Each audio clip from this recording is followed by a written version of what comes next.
itching, burning, rashes, bumps. Urticating hairs can be extremely uncomfortable. So today we're going to count down the top 10 species with the worst urticating hairs. So keep watching.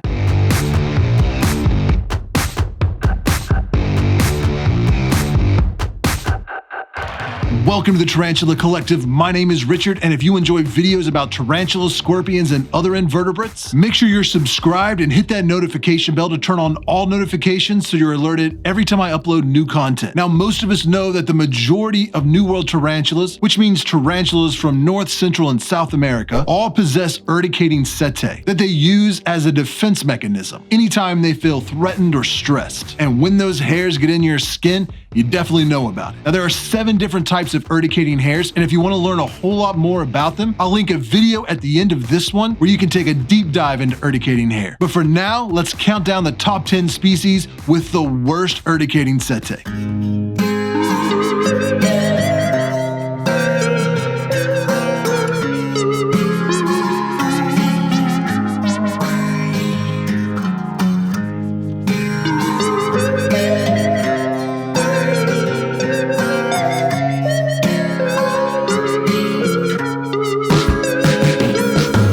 So most of the tarantulas on this list possess type 3 hairs, but a lot of tarantulas actually have multiple types of hair. So starting off with number 10 is the Grammostola pulchripes, or the Chaco goldeny tarantula.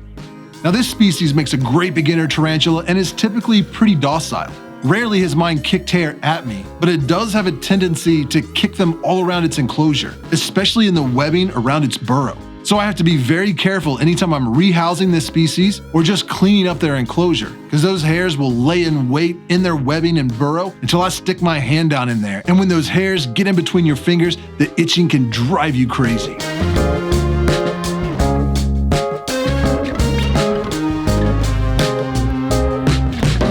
Number 9 on this list is the Xenesthis immanis, or the Colombian lesser-back tarantula.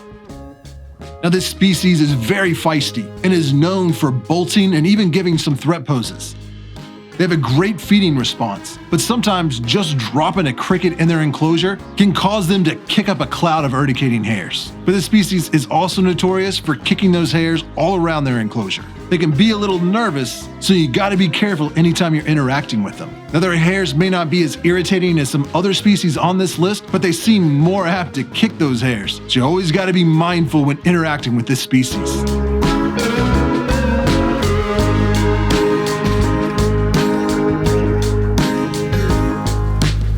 Now number 8 is going to be the Pamphobetus vespertinus, but really it could be any Pamphobetus species. They are large tarantulas with a particularly nasty urticating setae. The species is also a little feisty and nervous, so it's not a good idea to try and handle them. But I've seen mine being completely docile and still kicking those hairs all along the bottom of its burrow, especially around the entrance. I'm sure this is to protect it from any kind of predator it fears may try to enter its burrow. But as a tarantula keeper, it can be very frustrating, especially when you're trying to rehouse them and move their hide. You can kick up all kinds of urticating hair without even realizing it.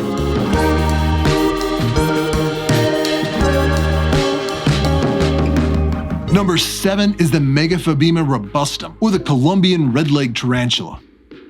Now, all the species in the Megaphoobema genus have the same type of urticating hair. And even though they spend a lot of their time in their burrows, when they are out and about, especially when you're rehousing them, they are quick to kick those hairs. And if they get on your skin, it will cause itching, even a burning sensation. And at least for me, I get these little tiny blisters on my hand, kind of like bumps, and they itch like crazy. So I'm always careful around this tarantula. Number 6 is a notorious hair kicker and is known for particularly irritating urticating hair, and that is the Lasiodora parahybana, or the salmon pink birdeater.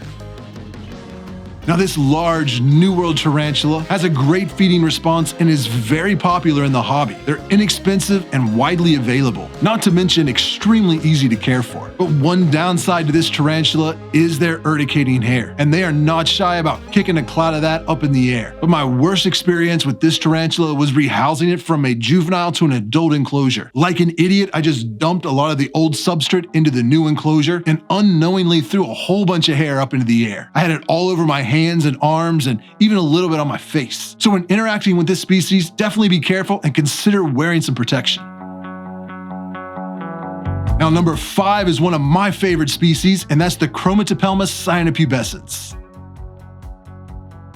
This feisty tarantula is as beautiful as it is bold. It has a great feeding response, and definitely known to bolt. But a lot of times when it's running away towards its hide, it will quickly kick up a cloud of urticating hair. And the best thing you can do when that happens is take a few steps back. I love everything about the green bottle blue tarantula except for its urticating hairs. And if you've ever kept one, you know that they web up the inside of their enclosure a whole lot. But you gotta be careful with that webbing because this species is known to kick urticating hairs as it webs. So almost any opening to a web tunnel can have urticating hairs all around it.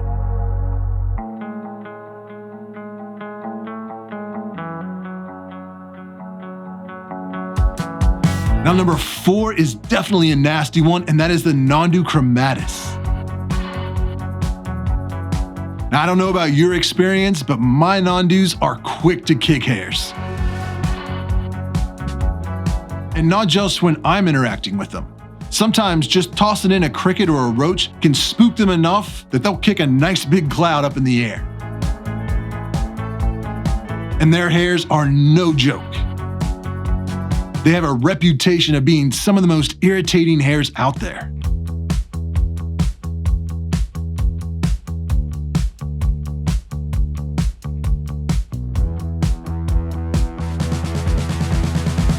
Now, if you thought number 4 was bad, number 3 is even worse. And those are the hairs of the Acanthoscuria geniculata.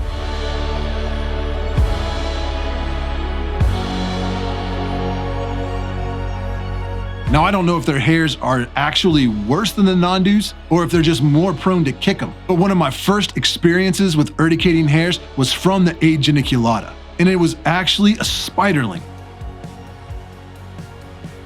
Like an idiot, after I rehoused it, I stuck my hand in its enclosure and scooped out a bunch of the dirt into the trash. And those hairs got all over my fingers. The worst was the ones that got lodged in the webbing in between my fingers. For about 2 or 3 weeks, I was itching like crazy.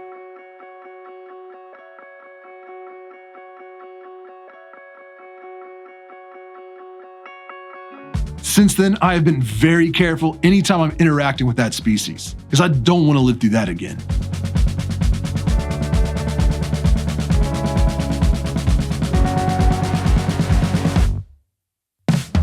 Now, number 2 is a species I have warned about over and over again on this channel. I love this tarantula, but I hate their hair. And all of my specimens, whether they're spiderlings or an adult, are not shy about kicking these hairs up when they feel threatened. And that species is the Brachypelma boehmei.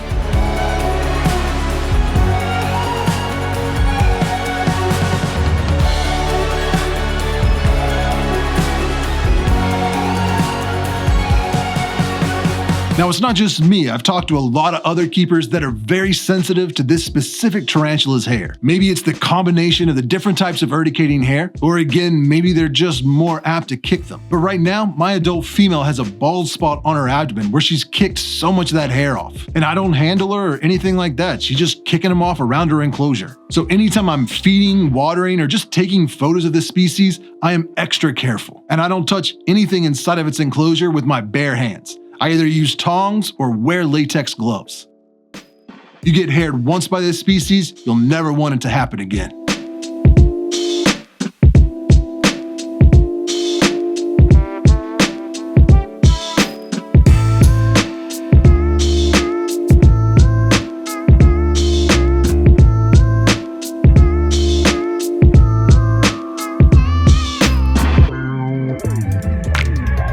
Coming in at number 1 is the tarantula species with the worst urticating hairs. And if you've ever had any experience dealing with this tarantula, I'm sure you agree. I mean, they are notorious for this. And that is the Theraphosa sturmi, or the Goliath bird-eater tarantula. You could also include the Theraphosa apophysis or the Theraphosa blondie. I think all of their hairs are about the same.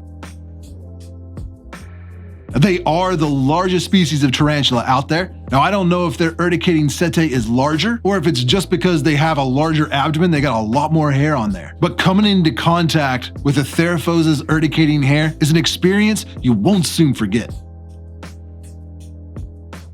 The few times I've been haired by my T. sturmei, it always started off as tingling and itching. But as time progressed, I began getting little welts on my skin, and the itching turned into more of a burning sensation. After a few days, it was almost like a red rash all over my hands and arms. Once, while filming this tarantula feeding, it randomly kicked a big cloud of hair up into the air. It was so thick I could see it with my naked eye. So I quickly closed the doors to its enclosure, locked it up tight, and left the room for a few hours. And that's the main reason I have no fans blowing down here in the basement. I don't want to give those hairs the ability to move any further than they can on their own. And that's why it's highly suggested anytime you're rehousing this species that you wear long sleeves, latex gloves, a face mask, and eye protection. Because the last thing you want to do is get some of those hairs in your face, let alone your nose, eyes, or mouth. It's so bad that if they were to get into your eyes or into your mouth or nose, you may have to seek medical attention. They are particularly nasty hairs, so always be mindful when you're interacting with this tarantula. Now, if you want to take a deep dive into urticating hairs and learn a whole lot more, just watch this video right here. And if you want to catch up on all my past top 10 videos, just click this playlist right here. As always, I appreciate you watching. Subscribe if you want to see more. Watch out for those urticating hairs, and I will see you next Tuesday.